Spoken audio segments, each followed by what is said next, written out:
Dad perfect events. 3 weeks ago, I woke up in the middle of the night with chest pains. My wife, Patricia, was standing next to my bed with a glass of water and 2 pills in her hand. "Take these, honey," she whispered. "They'll help with the pain." Something in her voice made me pause. In 32 years as an insurance investigator, you develop instincts about when people aren't telling the truth. My name is Howard Pierce. I'm 58 years old, and I spent most of my career investigating insurance fraud. I thought I'd seen every scam in the book. Turns out I hadn't seen the one happening in my own bedroom. Let me back up a little.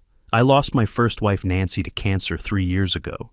We'd been married 28 years, and losing her nearly broke me. When I met Patricia Wells at the hospital where Nancy was being treated, she was the head nurse in oncology. She was kind, caring, and helped me through the worst time of my life. We got married 2 years later when I was 55. I thought I'd found happiness again. Patricia was 44. Never been married, dedicated to her job. She seemed perfect, too perfect as it turns out. The first red flag came about 8 months ago. Patricia started asking questions about my life insurance policy. "Honey, with inflation these days, don't you think $200,000 is too low?" she'd say. "What if something happened to you? I'd be left with nothing." She kept pushing me to increase it to $400,000, said she'd sleep better knowing I was properly protected. Then came the questions about my health. Patricia would mention articles she'd read about heart attacks in men my age. "You know, Howard, heart problems can come out of nowhere. Even healthy men drop dead at 58. She'd look at me with those concerned eyes. "Promise me you'll get a full physical." I got the physical. Doctor said I was in great shape for a guy my age. Blood pressure perfect, cholesterol fine, heart strong as a horse. But Patricia kept worrying. She started making me these special smoothies every morning. Antioxidants, she'd say, to keep your heart healthy. That's when I started feeling sick. It began with headaches, then dizzy spells. My heart would race for no reason. I'd wake up nauseous, sometimes vomiting. Patricia was so concerned. She'd take my temperature, check my pulse, suggest I see a cardiologist. "Maybe it's stress," she'd say. "You've been working too hard." The thing is, I'd been retired for 8 months. My old partner Carl Richards called me one afternoon. We'd worked together for 15 years investigating fraud cases. "Howard, you sound terrible," he said. "What's going on?" I told him about the symptoms, the doctor visits, how Patricia was taking such good care of me.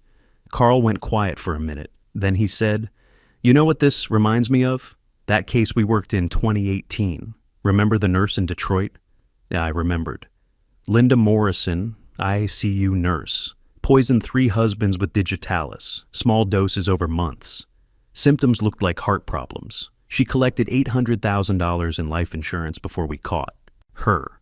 "Carl," I said, "that's crazy. Patricia's a nurse, sure, but she loves me." "Maybe," Carl said, "but you're an investigator, Howard. What would you do if this was someone else's case?" That night, I didn't drink Patricia's smoothie. I poured it into a jar instead and hid it in the garage. The next morning, I felt fine. No nausea, no dizziness. Just to be sure, I skipped the smoothie for 3 more days. My symptoms disappeared completely. I took the jar to a private lab in the next town. It cost me $200, but it was worth it. The results came back positive for digitalis, a heart medication that's lethal in high doses. In small doses, it causes exactly the symptoms I'd been having. My wife was poisoning me.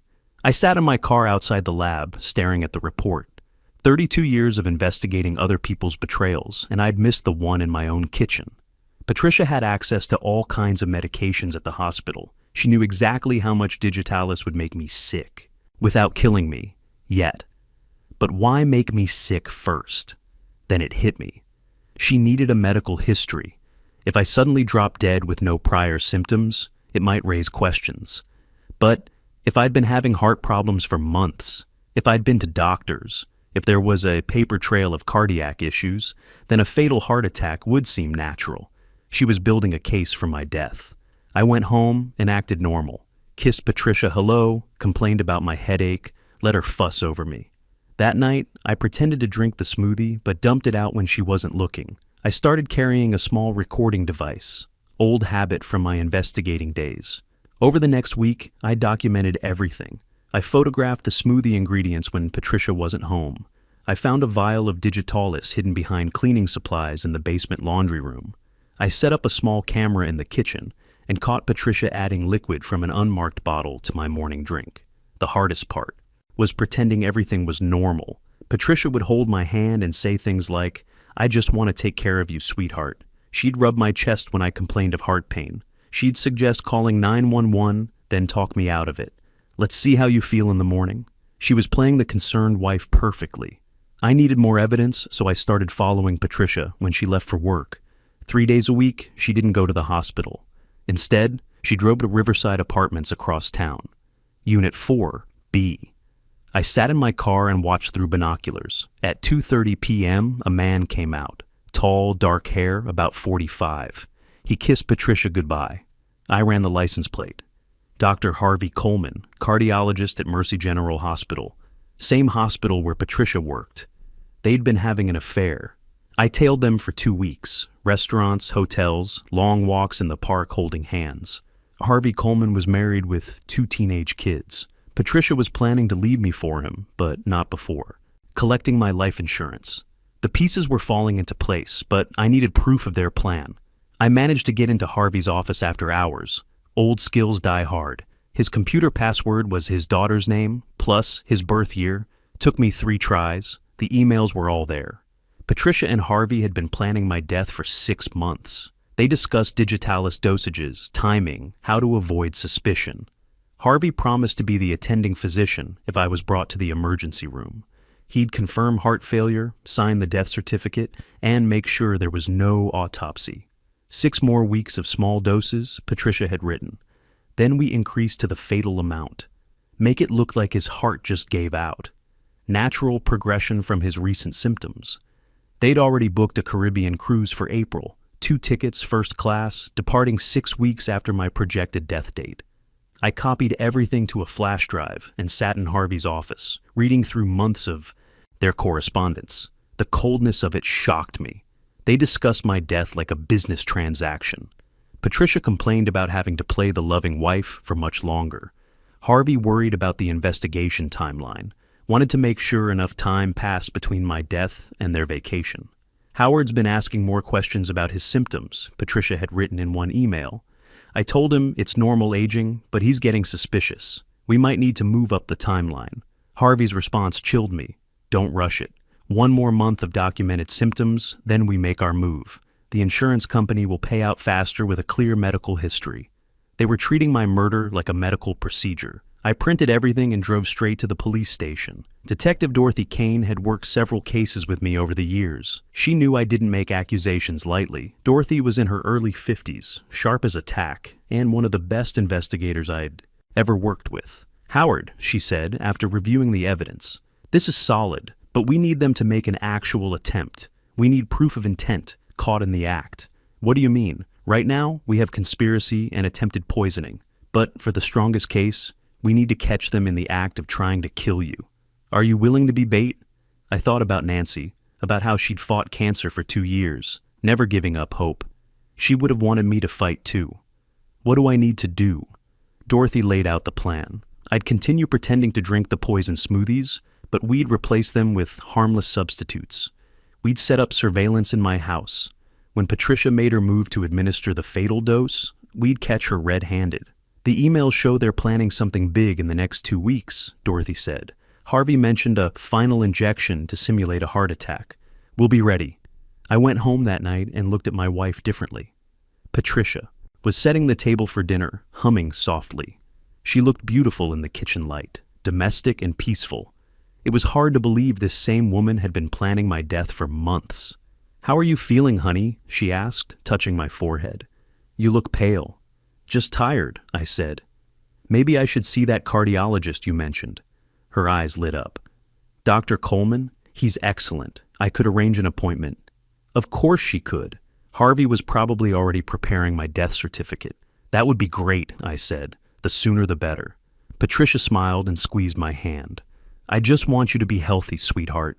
I don't know what I'd do if something happened to you." I squeezed back, playing my part.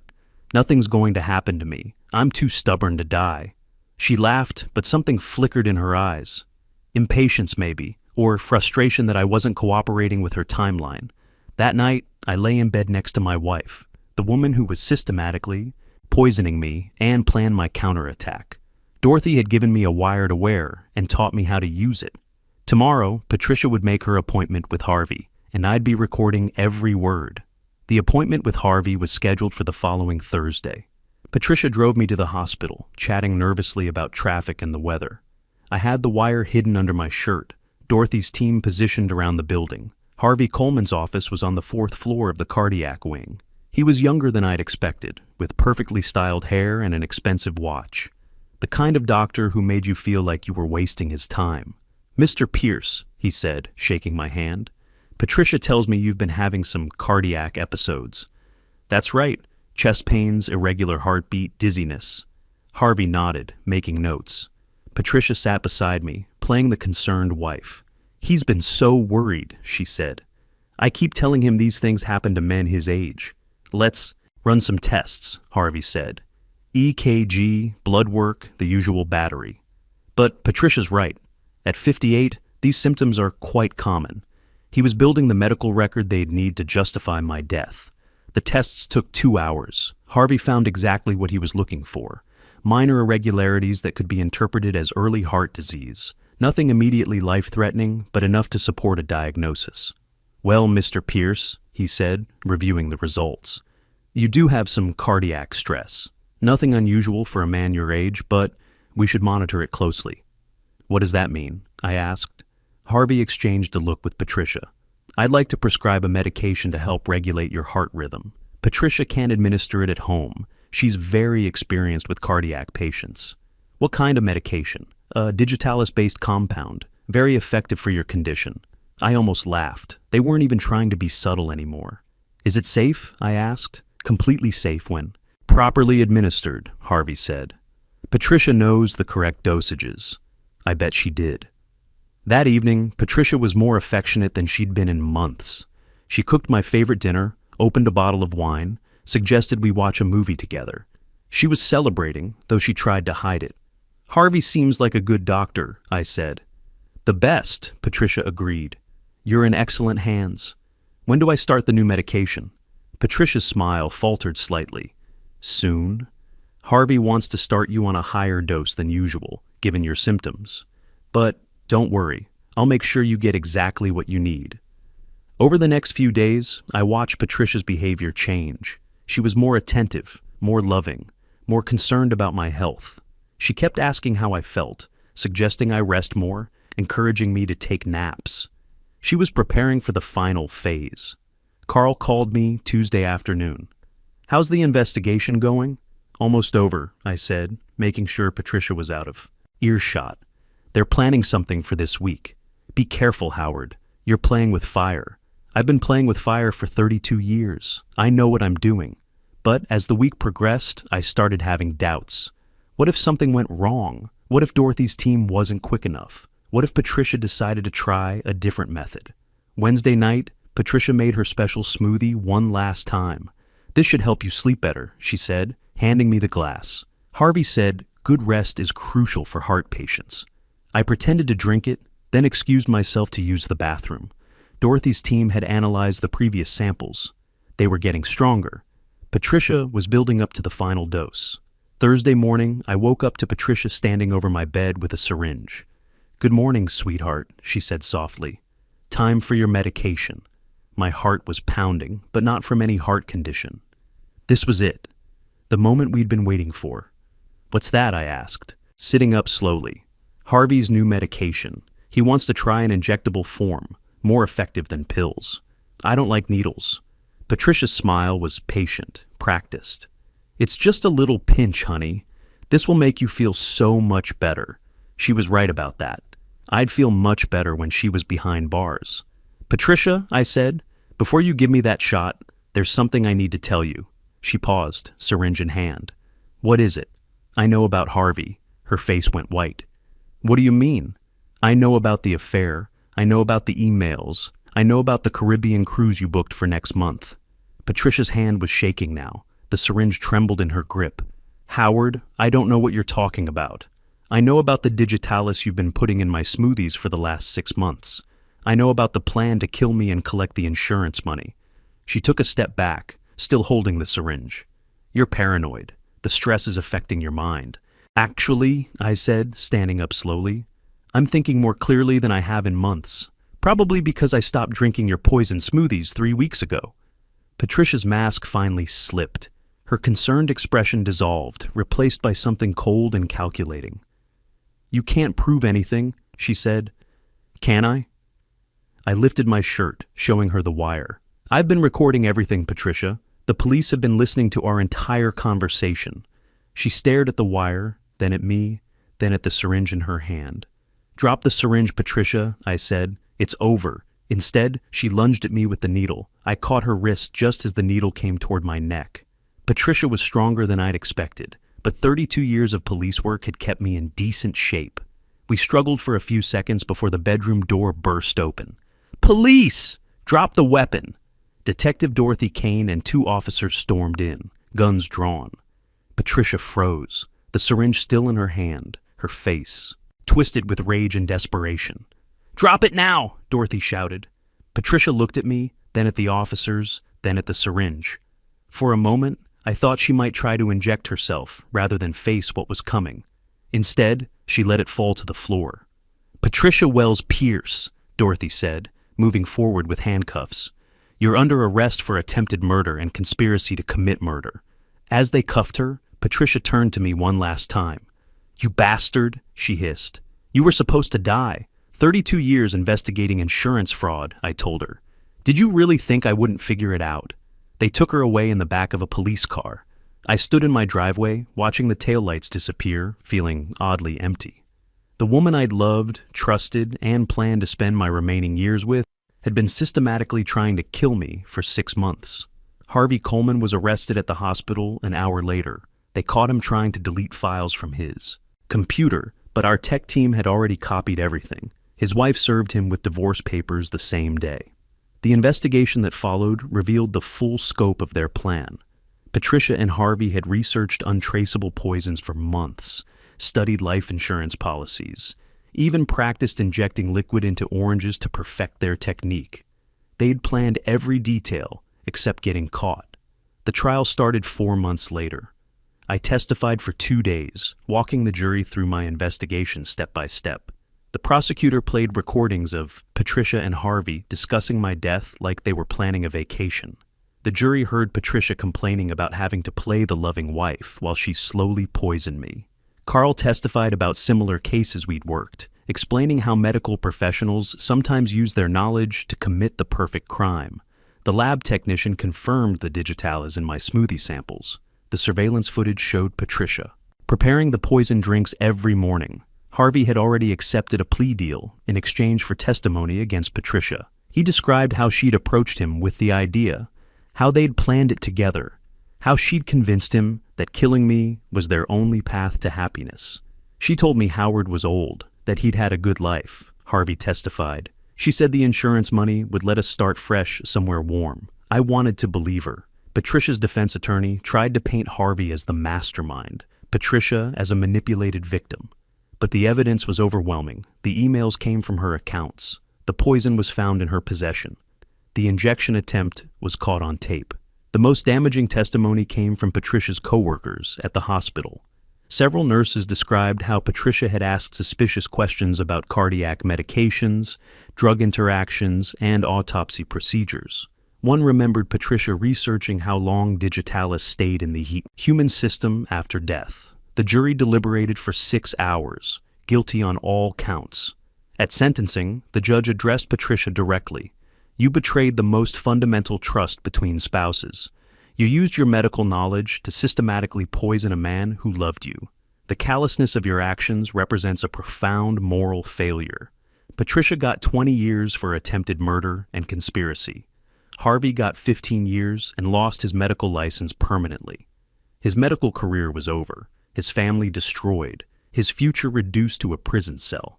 I kept the house and all my assets. The $400,000 life insurance policy Patricia had pushed me to get, I used it to start a foundation that investigates suspicious deaths in older men. Turns out, there's a disturbing pattern of younger women targeting financially stable widowers. Dorothy Kane sends me cases now.